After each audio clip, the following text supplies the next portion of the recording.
How do we know the New Testament documents are written early? There's several reasons. First of all, we know Paul died in 65 or so AD, mid-60s, so he had to have written all of his works before he died. And Luke actually is quoted by Paul. Paul writes in 1 Timothy 5 that a section of Luke is Scripture. So he's quoting Luke as Scripture, which would of course mean Luke had to have been written earlier.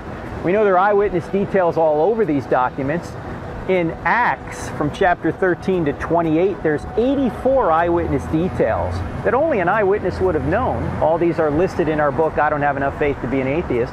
In the Gospel of John, there's 59 of these details, also listed in I Don't Have Enough Faith to Be an Atheist.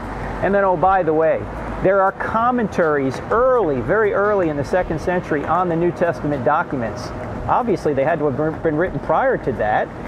And Ignatius, an early church father, by 110 AD, had quoted from 25 of the 27 New Testament books. So these books must have been written in the 1st century for Ignatius to have quoted 25 out of 27 of them.